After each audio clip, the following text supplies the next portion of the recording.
Good afternoon, everyone. My name is Desmond Banks. I'm a clinical assistant professor within the School of Public and Population Health here at Boise State University. I just want to thank you very, very much for joining us for our inaugural series, an initiative that we're very, very excited about, our continuing education series that's dedicated to all Idahoans. And the goal of this initiative is to provide education information that's going to help you improve the health and well-being of Idahoans and surrounding regions.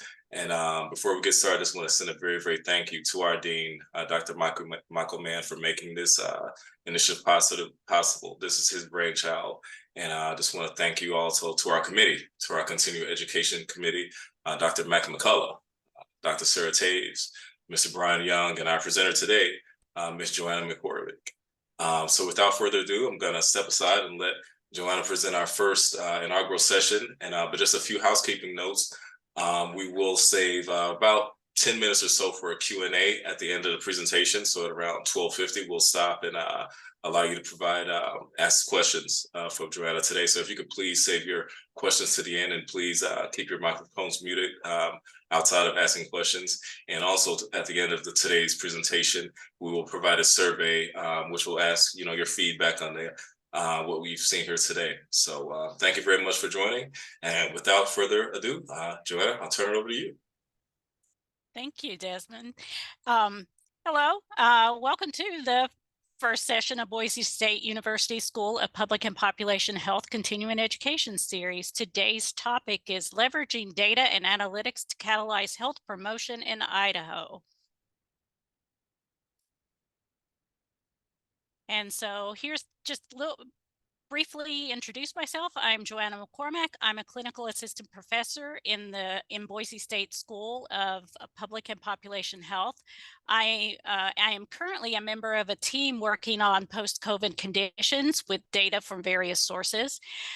Before coming to Boise State, I worked on large data sets from a variety of sources to analyze and leverage those findings to improve the maternal and infant health of the European Union. That would be the EuroPeristat project, and Finland, that would be Finland's Drug and Pregnancy Group. I have also worked with small medical practice data to help the practice. So I've worked with,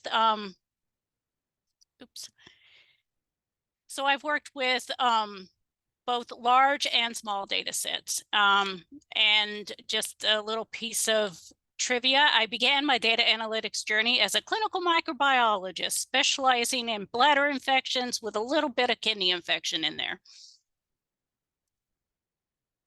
So a brief overview of what I will be covering today. We will begin with data-driven health promotion in Idaho, the role of analytics in health promotion efforts, some examples of successful data analytics-driven health initiatives in Idaho, opportunities for data-driven health promotion in Idaho, and then some challenges, ethical considerations, including AI, and how to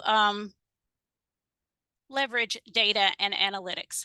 How to leverage data analytics is also sprinkled a little bit throughout. And to close, as Dennisman said, we're going to have Q&A. So let's talk about data-driven health promotion in Idaho. What role does data analytics play in health promotion efforts? What are some examples of successful data analytics-driven health promotion initiatives? And what are some possible opportunities for data-driven health promotion in Idaho?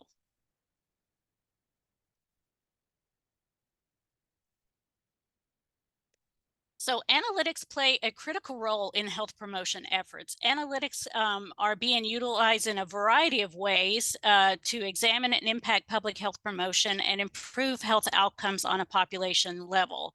I'm only going to highlight a few here. The rest will be included in the slides when they get posted to the site. So one of the ones I want to highlight is advocacy. Analytics can help identify health trends and disparities, which can be used to advocate for policies or interventions that address these issues. For example, data on the prevalence of a certain disease can be used to advocate for increased funding for research or treatment options. Analytics can also be used in education to inform the development of educational material and campaigns. By understanding who is most affected by a certain health issue, educational efforts can be targeted to those populations. And also the understanding of the intersection of issues. This is one that is very exciting to me. Analytics can help understand the intersection of various factors that influence health to better understand how different issues intersect and impact one another, such as socioeconomic status, race, and health predispositions. It can be used to inform interventions to address multiple determinants of health at once.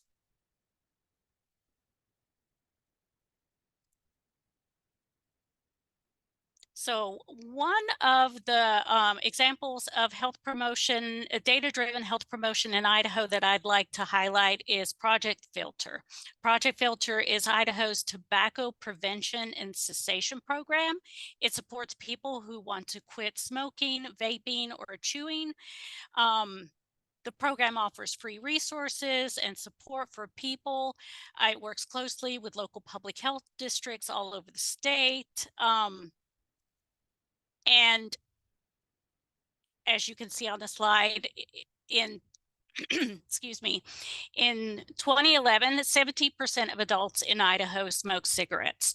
In 2020, the smoking rate was under 14%, thanks to the many efforts of Project Filter and their partners across the state. The program uses evidence-based methods such as nicotine replacement therapy, and it also has the Idaho Quit Line. People who call the quit line are 7 times more likely to quit using tobacco, according to their reports. The next one I want to highlight is the Idaho Oral Health Program. It was established to address the lack of dental care and poor oral health in children. The program has since expanded its reach to underserved adults and continues to work with various oral health champions across the state to achieve equitable and optimal oral health in Idaho. It employs several evidence-based strategies. Again, I'm only going to highlight a few. School-based oral health programs and dental sealants. If I remember, I have that on the next slide. Yes, I do. There is, excuse me, while I clear my. There is substantial evidence that school-based sealant programs for the prevention of cavities is successful. There is the statistic that once applied, the sealant protects against 80% of cavities for 2 years and continues to protect against 50% of cavities for up to 4 years.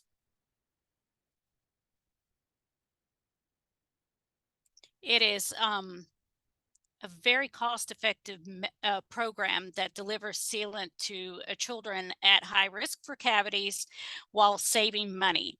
Each tooth sealant saves more than $11 in dental treatments. So applying sealants in schools to, and this is a national statistic, I couldn't find an Idaho-specific statistic. Applying to sealants in schools to nearly 7 million children who don't have them could prevent more than 3 million cavities and save up to 30 million in dental treatment costs. And the final one, which was new to wasn't new to me, but the details were new to me until preparing for this presentation, is the Idaho Community Health Atlas. Um, it's a resource made possible by the Western Idaho Community Health Collaborative and multiple regional health partners.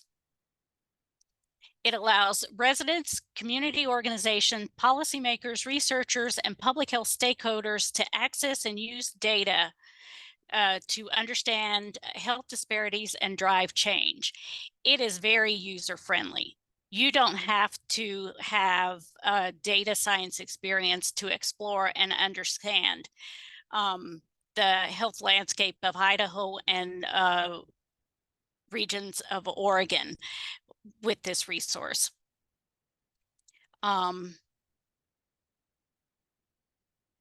It can be used to identify areas of need, plan intervention, write grants.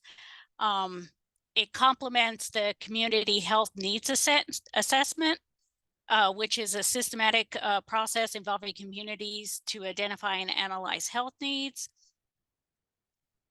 And if I'm not, and I think, yeah, in the corner, there is a map that I took from the website showing what areas that covers.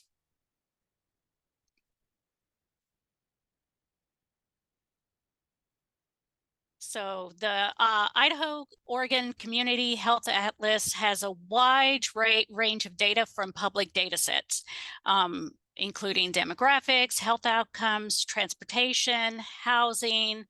It is designed to be accessible, useful, and I have an example on the next slide.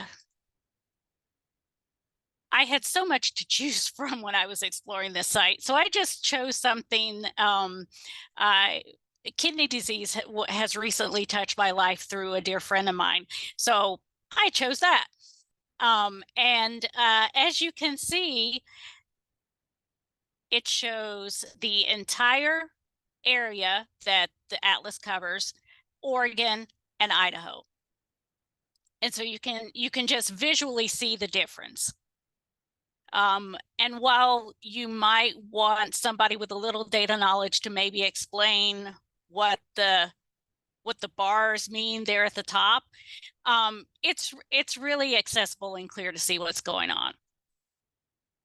But a visualization like this is something that can help you tell your data story.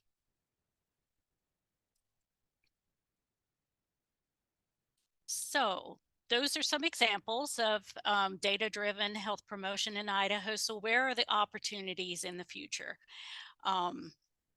Some opportunities for data-driven health, potential opportunities for data-driven health promotion in Idaho include the personalization of health recommendations. Data analytics can be used to develop health recommendations for individuals based on their individual risk factors, health history, and lifestyle choices. For example, a person at high risk for developing heart disease can get a personalized diet, exercise, and medication plan. Precision public health. Data analytics can be used to develop precision public health interventions that target specific populations at risk. For example, data can be used to identify neighborhoods in Idaho with high rates of childhood obesity, and then target those neighborhoods with interventions such as safe places to play. Predictive analytics, now we're getting a little bit into AI, can be used to predict future health trends and identify emerging public health threats. For example, data can be used to predict when and where an influenza outbreak is likely to occur, which would allow public health officials to take steps to mitigate the outbreak. Real-time monitoring. Can be used to monitor the health of a population in real time. This includes all those wearable devices we have, as well as wearable devices that you get when you're in the hospital, such as heart monitors and blood pressure monitors that can alert healthcare providers if there are any signs of trouble. If you're in the hospital, you're on a heart monitor, it's seen at the nurse's station, but the same can be done potentially in real time. Advocacy. Yes, I remembered advocacy and education there. Advocacy. Analytics can help identify health trends and disparities, which can be used to advocate for policies and interventions that address these issues. Data on the prevalence of certain disease can be used to advocate for increased funding and research and treatment, as I mentioned earlier. And education was also mentioned earlier, and this is a potential area of opportunity is to develop, use analytics to help develop educational campaigns.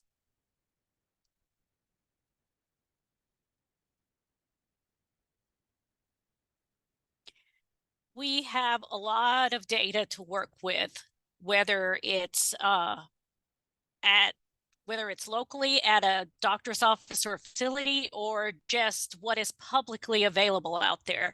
So there are several challenges and ethical considerations when it comes to working with any kind of health data. And I'll start with the challenges. The sensitivity of care decisions. A major barrier to the widespread application of data analytics in healthcare is the sensitivity of care decisions. Making decisions about your healthcare is one of the most personal decisions a person makes. Problematic data conventions. Several data conventions in healthcare hinder the widespread use of data analytics. And there isn't a clear approach. Most healthcare organizations don't have a clear approach for integrated data analytics into their regular operations, and that's one of the things that is often challenging. Is something wants to get done, but there isn't a clear mechanism to get that done yet. And the pace of innovation when it comes to healthcare data is relatively slow compared to other industries. And I think part of that has to do with a lot of the ethical considerations and the legal considerations of privacy and security.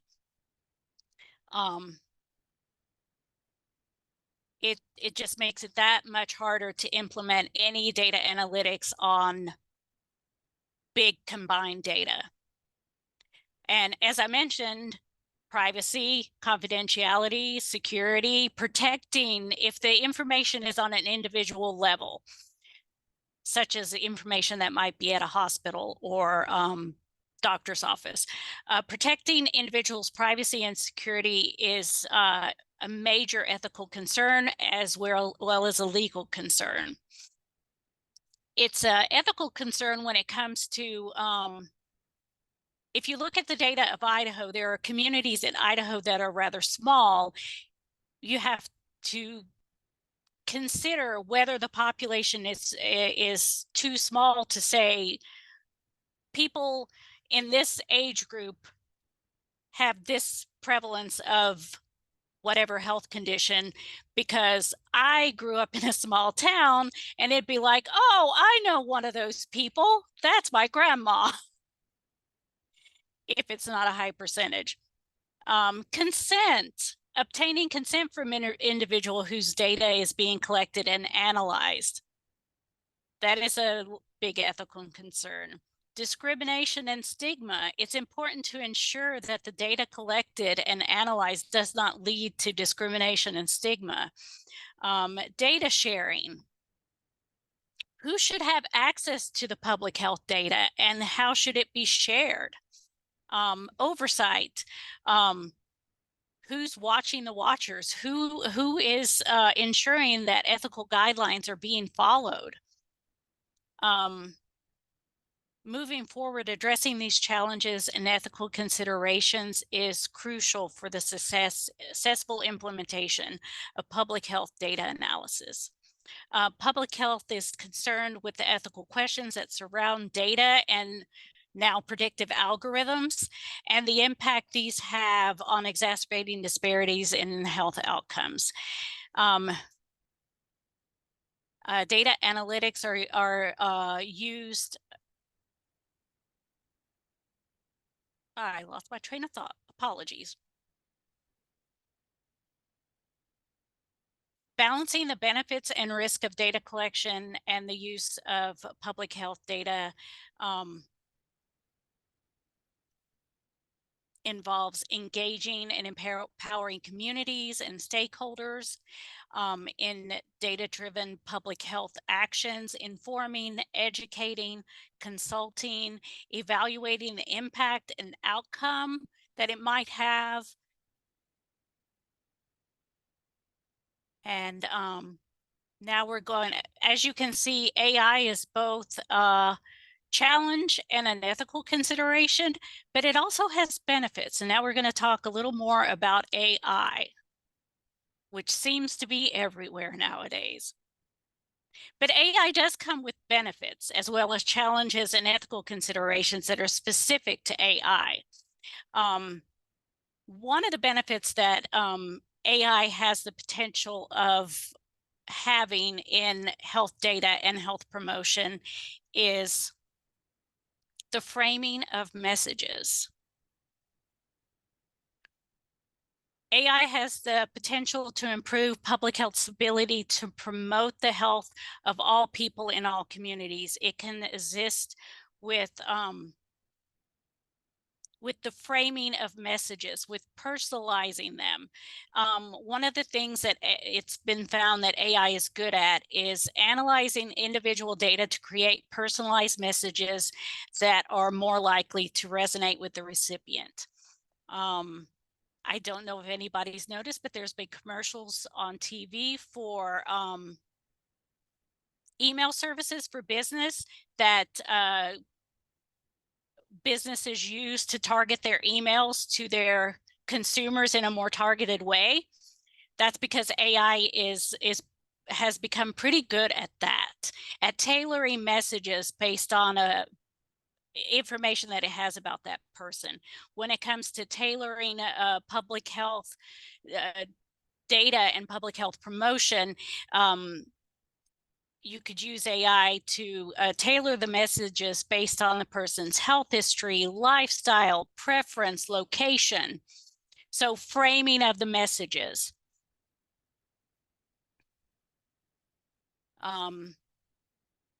And it has been shown in research that the framing of health messages can significantly impact their effectiveness. AI can help determine whether a positive or a negative message could be more effective for a particular individual or population.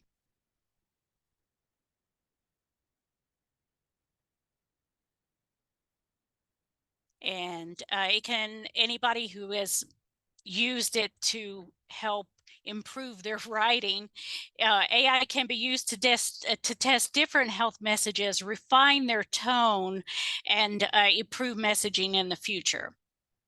That sounds great, but there are some challenges when it comes to the use of AI in data analytics and public health promotion. And we're going to go back to privacy and security.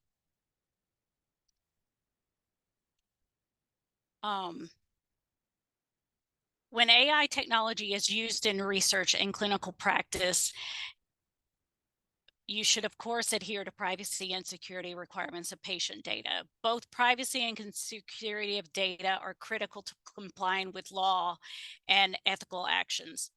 And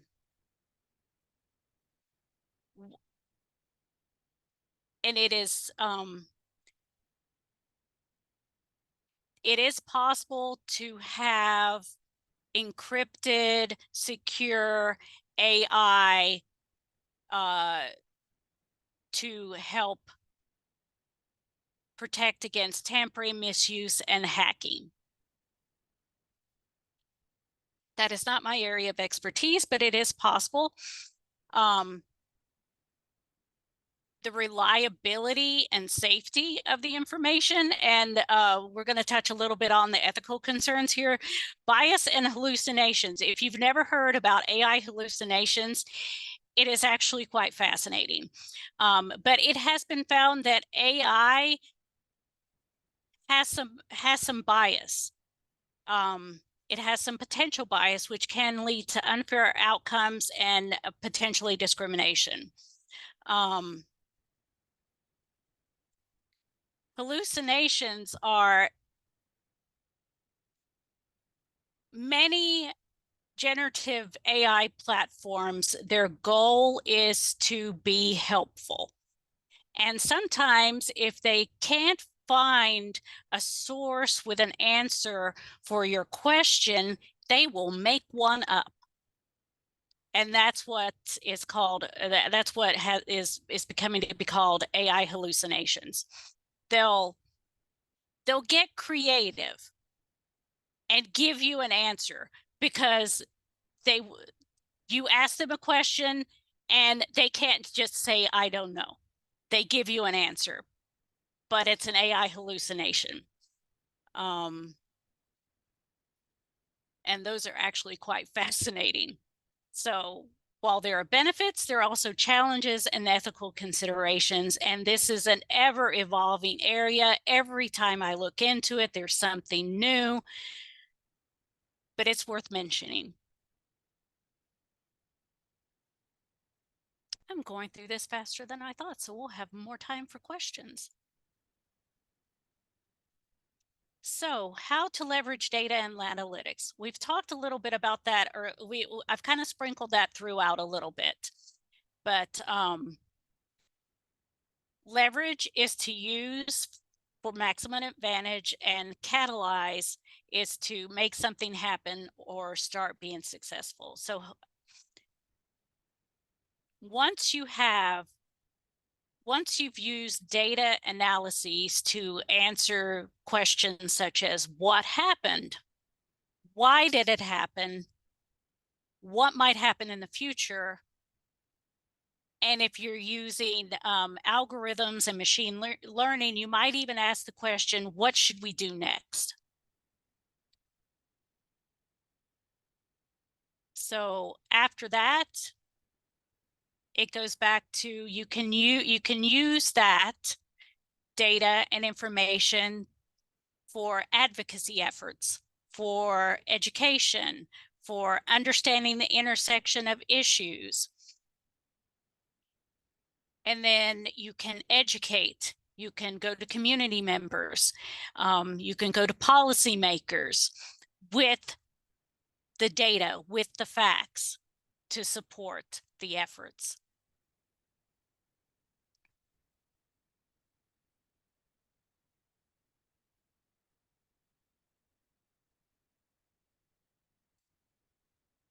So I think I spoke faster than I thought I was going to speak. And so we're at the questions section. I kind of skipped over some of my notes. That's probably why I'm a little faster than I expected. So if somebody has any questions, I can go back and expand upon a few things. Thank you very, very much, Ms. McCormack, for that excellent overview of how we can leverage and utilize data to best promote public health. And as you, if you have any questions, this is the time to please feel free to unmute yourselves. Alternatively, you can also type them within the chat here, and we will definitely share those. Even if it wasn't specifically mentioned in the slides, if you have some questions about data analytics or healthcare, health promotion, health data analytics, I welcome those questions as well, even if the topic of your question wasn't specifically presented in the slides. Sure, I have a question if that's okay for me to go. Absolutely. First off, thanks for the presentation. I guess I have a general question in the terms of health data dissemination. So you use an example of, I think, kidney disease in the public dashboard that you pulled from. Yeah. And, you know, that's great for public health dissemination. I'm curious your opinion on what is the responsibility of the data analyst providing the data for these types of dashboards to ensure that the data is interpreted in a sound manner by whoever's using said dashboard. I think I think from a data analyst perspective, running, doing quality assurance before the data even gets to this point is critical to make sure that the data is accurate. It is the responsibility of the person displaying it to try to display it in such a way that is factual and neutral,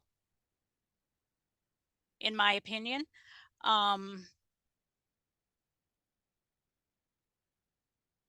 Great, thank you. Great question. Thank you, Jonas, for your question. Thank you. Any others, feel free to unmute yourselves. While we're doing that, Joanna, I have one that's come into our chat. Okay. And I'm gonna try to read this for you. What do you think are the most important infrastructure challenges, such as personal data, modernization, et cetera, for places like the state or local health districts to address for data analytics to become a common part of public health? So in short, recap this, what do you think are the most important challenges for local health districts or state health districts to address in order to, kind of put data analytics into your everyday processes? The first thing that came to mind is the technical side, to make sure that the information is housed securely. Personal infrastructure, like people infrastructure, to have people who are familiar with the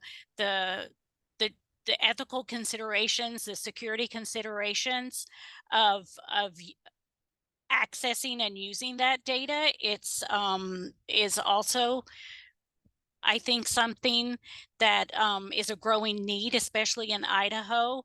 As I said, there are many places that have lots of data in their system, but don't really know what to do with it. So the technical side, people power,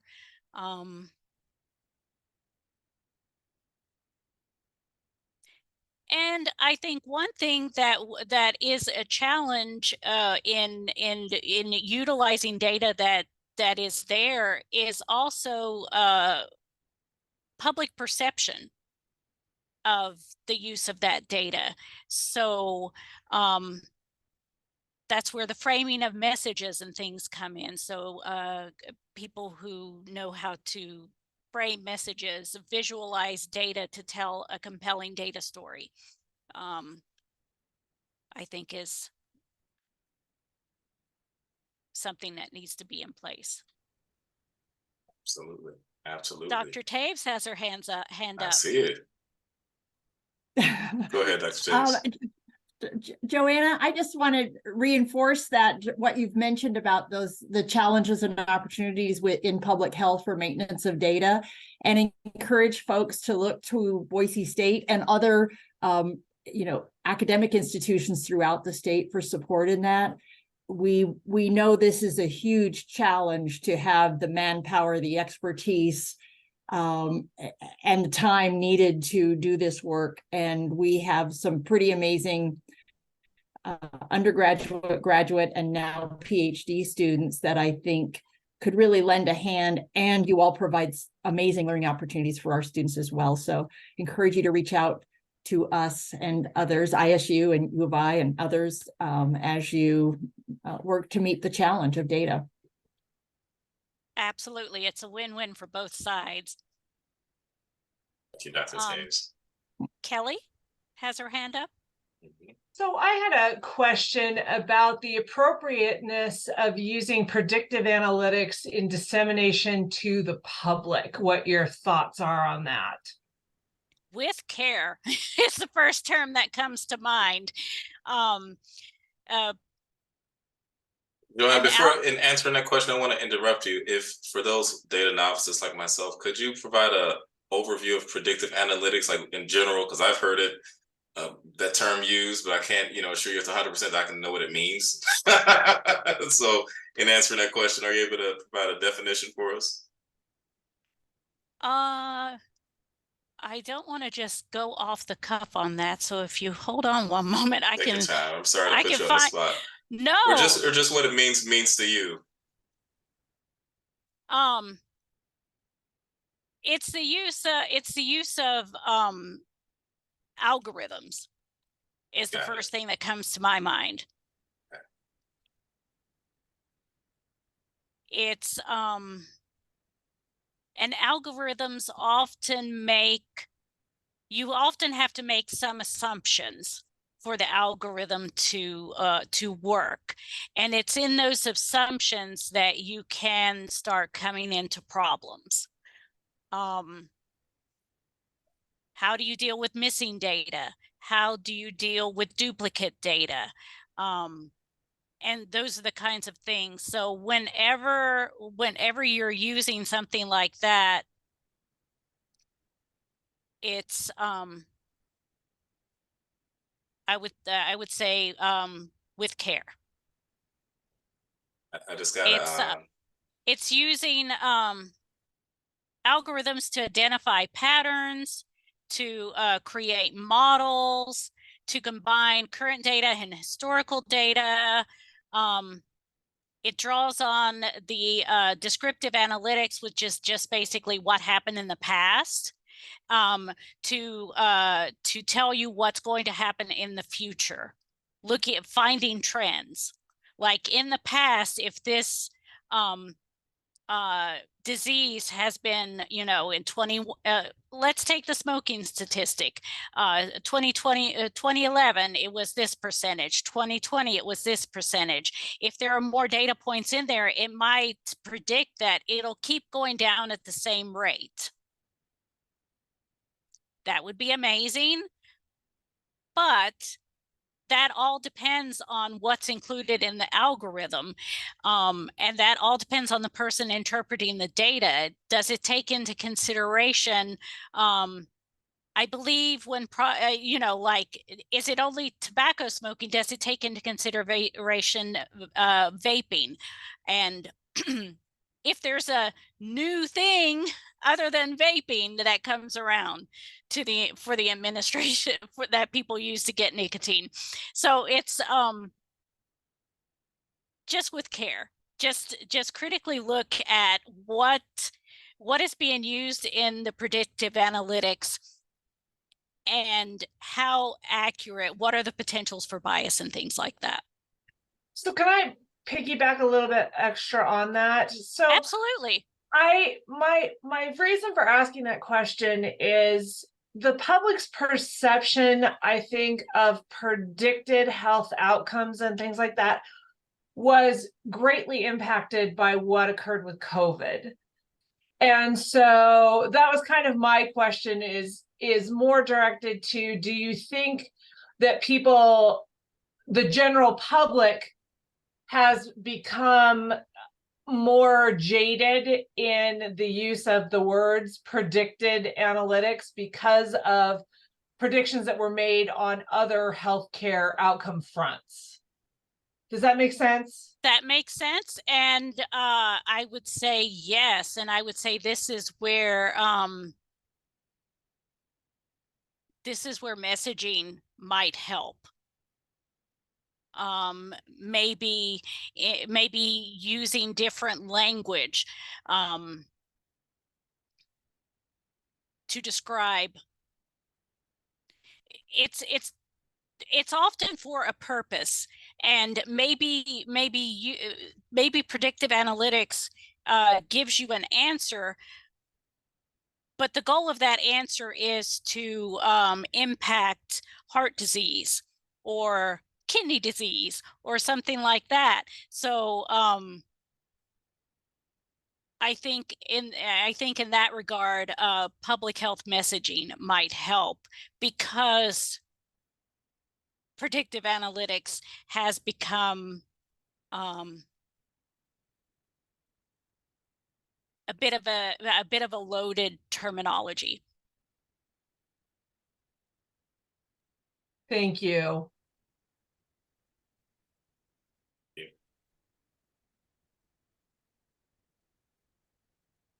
And we are just in a related question that I see here. This seems to be a popular topic for us. Could you please talk about expressing and communicating uncertainty in analytic estimates? I think that you mentioned the term missingness was you stated earlier, so I think that may be a good spot. How would you how do you turn that missingness into, how does that impact, I would say, predictive analytics if you have a high amount of missingness, or in short, just making predictive analytics when there's a limited data? I think that is a lot of researchers' $1-million question right there. Right. It's a discussion that has been had more than once recently in my presence. It is an educated judgment call as to whether there is too much missingness for the analytics to be accurate. And I think this is one of the reasons why having, through the lens of research, having multiple sources of data researching the same or similar topics is critical, because not every place is going to have the same missingness or the same problems. So if your data has a lot of missingness and you come up with outcome X, and across the country somebody else is doing similar research and they come up with a similar outcome, that can lend credence that, okay, my outcome isn't totally far-fetched, even with all this missingness.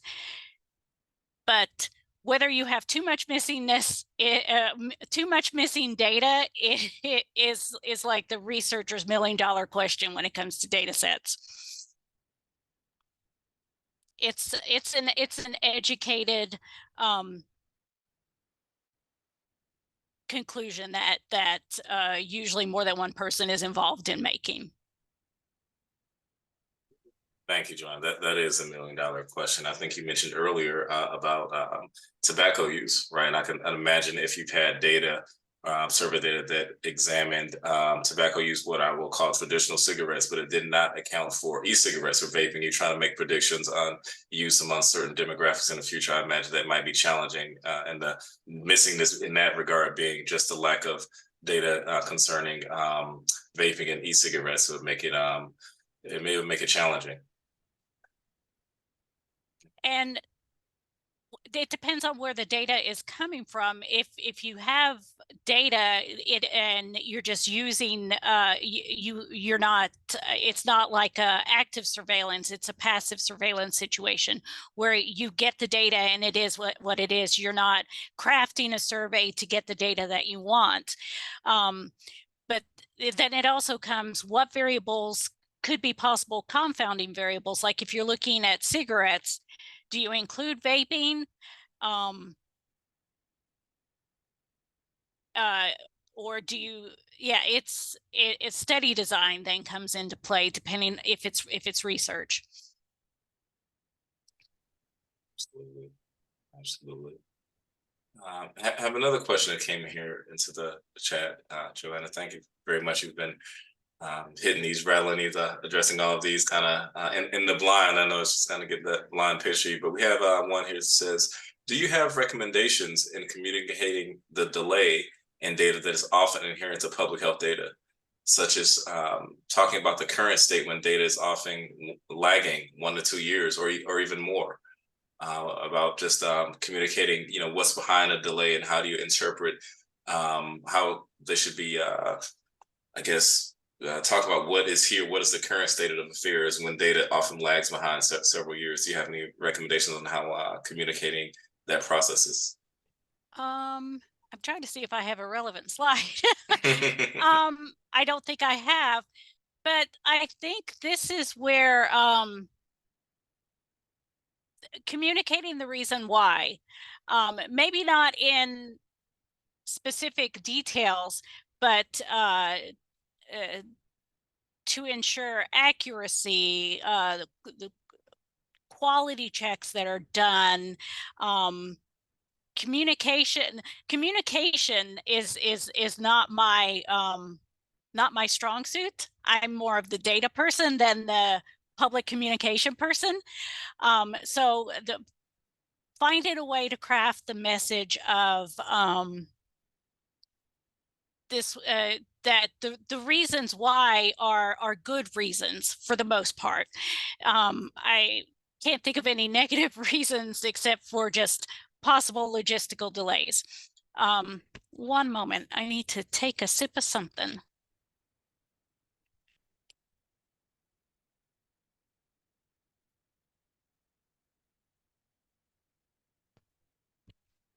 So it's delayed because it takes time to do quality checks. It takes time to combine data from different sources. It takes time to clean the data. And that doesn't necessarily mean that the data is bad. It just means that this was the situation I had when I was working on big data, is that data from one source was in the form of a number, data from another source was in a form of text. And so cleaning the data can be something as simple as making sure that everything that should be a number is a number, or everything that, or you know, things like that. I just really think that's an excellent real life example of communicating that, of like the legitimate delays, right? You can imagine if someone's responding who has been administering the survey or collecting data on, you know, how many days per week do you do such and such activity, say, you know, physical activity. And someone is, you know, or just ask how often are you performing physical activity, and someone is answering like a using ordinal data, right, as numbers or numerical data on a monthly basis. Someone putting 25 or 10. If someone else is answering that question, you know, a few times per week, just that difference right there. How do you compare and contrast that? So that's kind of like a real example of just something and looking on physical activity. Or someone else could be reporting in hours, right? Now you've got 3 different sources with 3 different types of data. They're all answering the same question, but it takes time to combine those different data sources into a coherent message. So just excellent example there. So just find a way to communicate that the reason it takes, the reason the results aren't immediate is because we have to make sure the results are accurate, true, quality, and find a way to message that when it comes up. And just with that example that you shared there, Joanna, not only is it's resource intensive, not only as far as time and expertise, but also money, right? Those types of things cost. And so in a landscape of just limited funding throughout, those are just some of the kind of real life, you know, challenges that you're facing there. It's cleaning, combining data is resource intensive, where there's not just expertise and time, but also as it relates to money as well. There are some tools that make it faster now than they were back in the day when I was doing it more or less, not manually like cell by cell, but there are tools now that help with that, but it's still something that has to be done. And even if you've combined this data before, that is still a step in the process. Like we know that when we get information from X place, that place is going to give it to us in words, not numbers. And we know how to fix that, but that is a step that has to be done.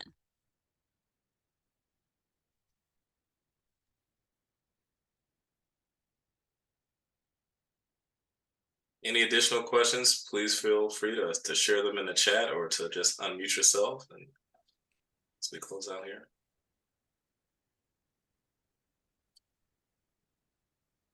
While we're waiting for folk, as I mentioned at the big outset, I'm a clinical assistant professor here at Boise State. Been here for a number of years, I think about 4 years now.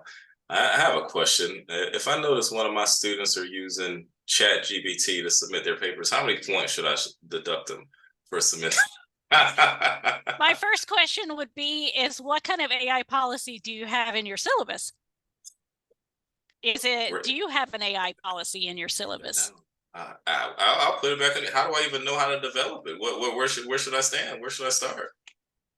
Boise State has, I don't remember how many options. They at the beginning of semester there was an email sent out that gave possible syllabus language for different options for AI use in class. And so one is not at all, and I don't remember whether there's 2 or 3, but I know there's at least 2. One is not at all, and the one that I use is you can use it, just tell me you're using it. In other words, cite the AI that you're using. And so I have an open AI policy. That's what other instructors have come to call it. So if I suspect AI, I'll just casually remind the class that if you use AI, you are required to cite the AI that you used. I can tell you that I've been involved in a few AI communities of practice and workshops. AI detectors aren't that great. Wow. Some people have put in their own personal research writing, and the AI comes back going AI, and it's like, no, I wrote this and it was published in 2006. So yeah, real life example of some of the benefits, the harms, and dangers. I mean, this is just so new. I think that I was having a discussion with one of our colleagues earlier. They likened this, and I don't know if this is fair or not. They likened the onset of AI as made a comparison to the internet, right? Just in general, as we're, it's just, I mean, it's here, and so it's something that has to be, reckoned with to be dealt with, but to have a draconian stand and say, hey, this should not be leveraged at all, maybe a little bit much. And I think maybe moving towards as you said, guidance on it, just make sure you're citing and you're being honest with it. As you mentioned, it would be kind of hypocritical, dare I say, to say, hey, we're going to use all this sort of predictive analytics and AI to advance public health, but no, you can't, use it in other areas. So just appreciate your kind of real time on the spot response. I think one of the areas that really interests me is coming up with some best practices for AI use.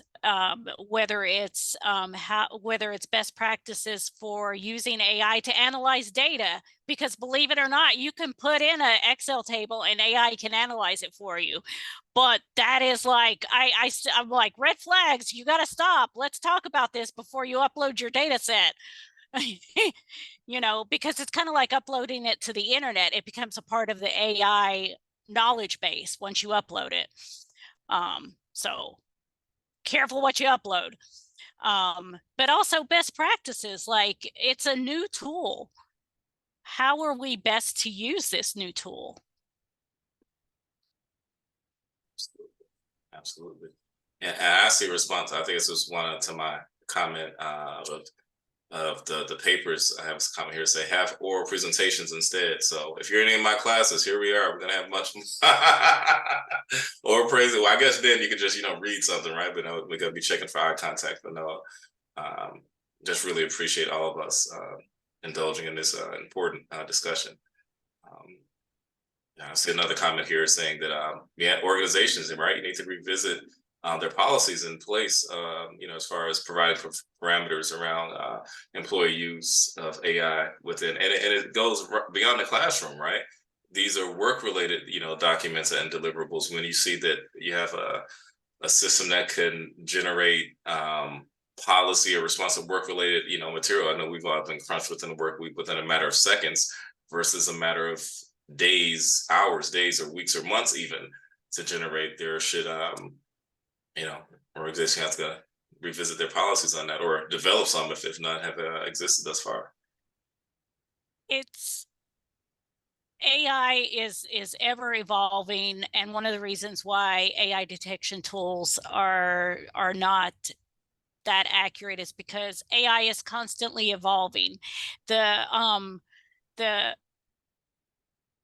was a pattern to AI responses before, not so much now in the newer AI, generative AI tools, which makes it, it's learning how to respond.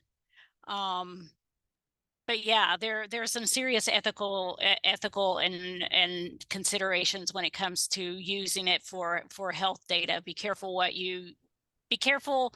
with the AI that you use, and what data you have AI help you with. Absolutely. Absolutely. The more and more I look at it, it's like, isn't this how Terminator 2 started out with the machines becoming self-aware? So Yeah, we're playing with Skynet right now. yeah.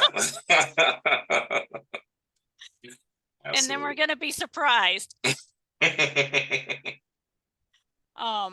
No, I think it's like I think it's like the internet back in the day, and now we Google everything, and we've hopefully taught students how to responsibly Google, how to responsibly search. And I think that's what's going to happen with AI. We're going to teach students to responsibly use it.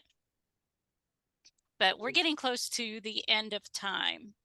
We are, and Joanna, I just want to just thank you again for kicking us off with our inaugural continuation. I am going to stop sharing, so All right. see my face. Absolutely. Just thank you. This will go down in history as our first presentation as we continue to provide public health information to all Idahoans with the goal of improving the health well-being within the state and surrounding areas. So really want to thank you there. I also want to thank all of those in attendance for your active attention throughout the presentation and your captivating questions. Really want to thank you as well. Two housekeeping notes. This is just the first of many. We're really going to, within this academic school year, going to kind of strive to hold these at least once a month for right now, with our next event occurring on Tuesday, November 14th. We're going to keep this time the same so that you can, block it off on your schedules from about noon until 1. And I'm actually going to be presenting our second session. It's titled Our Changing Behavioral Healthcare System, Trends in Policies and Activities. And we're going to, essentially talk about how COVID-19 has impacted our behavioral health system, specifically as it relates to policies and activities. But importantly, for those in attendance today, you will receive a link to a survey. And not only are you just want to, seek your feedback on what we're providing to you, but also solicit your input on additional topics for discussion. That we see this as a collective, a community-driven, with you being a community-driven activity where we provide information to meet your needs, what you would like to hear us talk about in the research, and provide continuing education as well. So please keep an eye on that. Eye out for that email, and looking forward to seeing you next month. Again, that's going to be Tuesday, November 14th from noon until 1. And just really looking forward to our active engagement and your active participation.